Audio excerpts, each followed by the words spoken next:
तो दोस्तों फाइनली आज मैंने भी देख ली यामी गौतम की आ चुकी लाजवाब।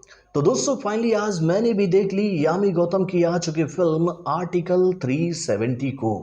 तो भाई कैसी है ये फिल्म, क्या है इस फिल्म की कहानी, क्या इस फिल्म को देखने के बाद मैं ये बातें आप लोगों से कह सकता हूँ अपनी ज़ुबानी कि भाई अगर इन दिनों आप एक बेहतरीन फिल्म के तलाश में हैं तो ये फिल्म आपके लिए ही बनी है। अगर आप आर्टिकल 370 के बारे में जानना चाहते हैं तब भी आपको इस फिल्म को देखना चाहिए। अगर आप ये जानकारी लेना चाहते हैं कि भैया आर्टिकल 370 को जम्मू कश्मीर से हटाने के लिए इंडिया को कितने पापड़ बेलने पड़े हैं तब भी आपको इस फिल्म को देखना चाहिए।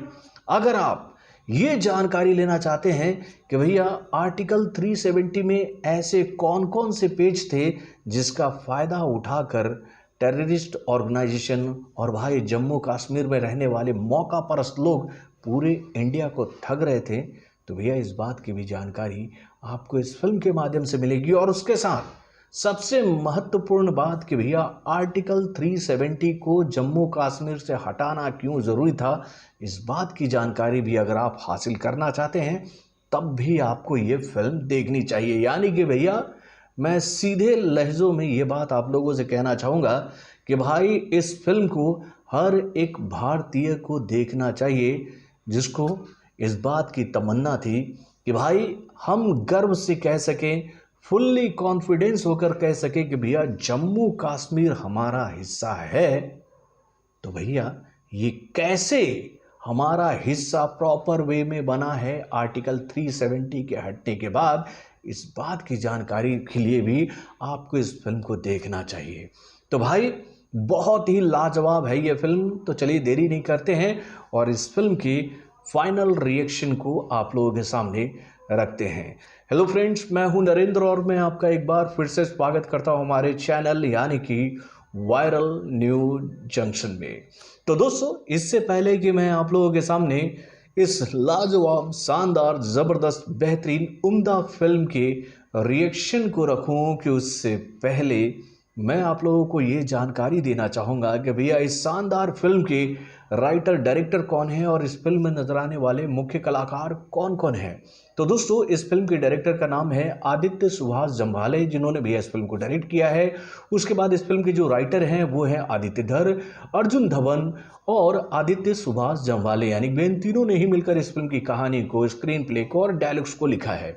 उसके बाद इस फिल्म में नजर आने वाली जो मुख्य कलाकार हैं वो हैं यामी गौतम, जो कि भी इस फिल्म में जूनी हक्सर का किरदार निभा रही हैं, जिनका किरदार इस फिल्म में पहले आईबी ऑफिसर का रहता है।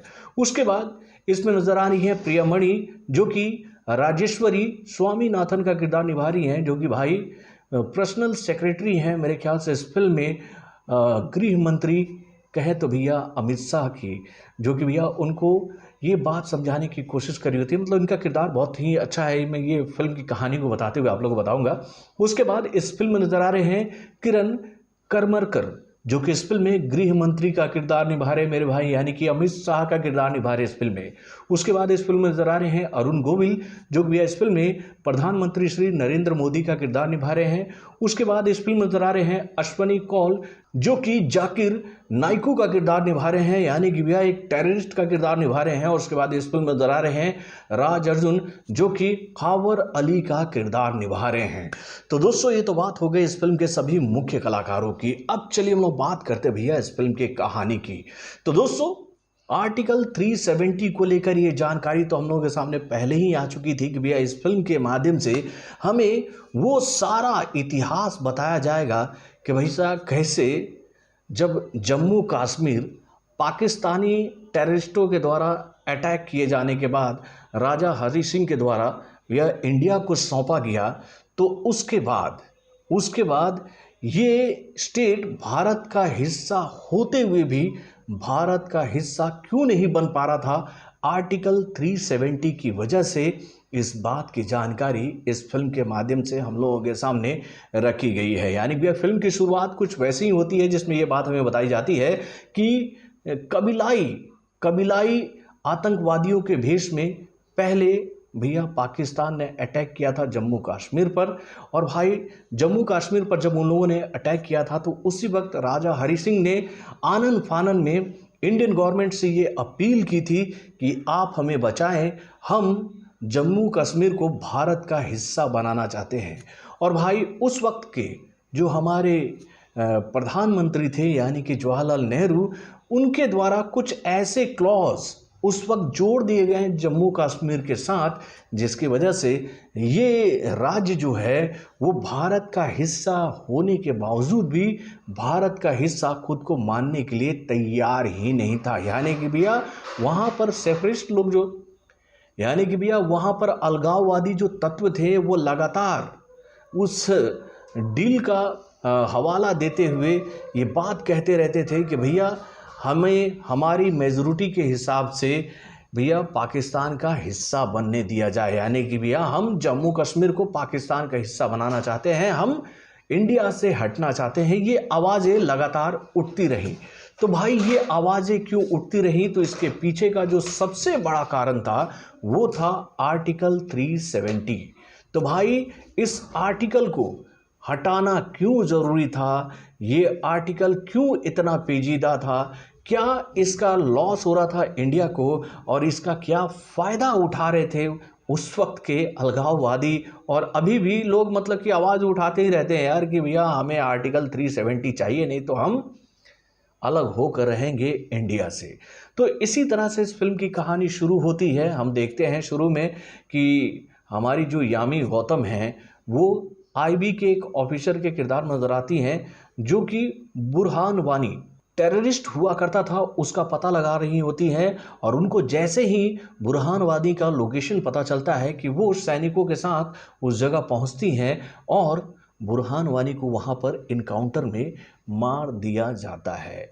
और उसके बाद जो कश्मीर में हुआ था वो तो हर किसी को याद होगा। यानी कि भैया उसके बाद से ही पत्थरबाजी हमारी सेना के ऊपर जम्मू कश्मीर के लोगों के द्वारा की जाने लगी थी। यानी कि भैया वहाँ के युवा तो युवा, बुजुर्ग तो बुजुर्ग, महिलाएं तो महिलाएं, बच्चों तक को भी इस बात के लिए कन्विंस कर दिया गया था वहाँ के अलगाववादियों के द्वारा कि भैया ये लोग हमारे कभी भी अपने नहीं हो सकते हैं, हमें इनका प्रतिकार करना होगा, हमें इनको यहाँ से भगाना होगा और हमें इनसे अलग होना होगा।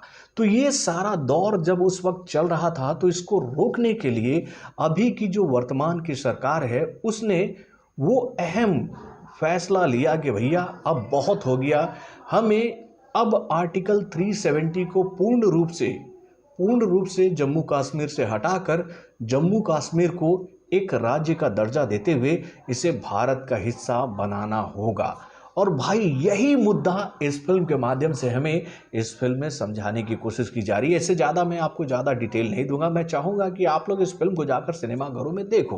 तो दोस्तों वाकई में फिल्म की कहानी जिस तरह से हम लोग के सामने रखी गई है और उसके बाद इस फिल्म में नजर आने वाले जितने भी किरदार हैं, यानी कि भैया यामी गौतम हो गई, यानी कि प्रियमणि हो गई, और उसके बाद भैया अमित शाह के किरदार में नजर आने वाले कलाकार हो गए, या फिर प्रधानमंत्री श्री नरेंद्र मोदी के किरदार में नजर आने वाले अरुण गोविल जो गए, इन लोगों ने अपने किरदार को जितनी बखूबी निभाया है ना। और ख़ास तौर पर यार वो पढ़ना है वो संसद भवन वाला जो सीन है ना, जहाँ पर अमित शाह ये बिल पेश कर रहे होते हैं और आर्टिकल 370 को पास करवाने के लिए जो विपक्षी दलों से जो लड़ाई कर रहे होते हैं, भैया उस सीन को देखते हुए मुझे वो एक्चुअल सीन याद आ गया कि किस तरह से अमित शाह ने विपक्षी दलों को चारों खाने चित कराते हुए भाई आर्टिकल 370 को पूर्ण रूप से जम्मू कश्मीर से हटा दिया था। और उसके बाद जम्मू कश्मीर जो है वो एक पूर्ण राज्य बन गया।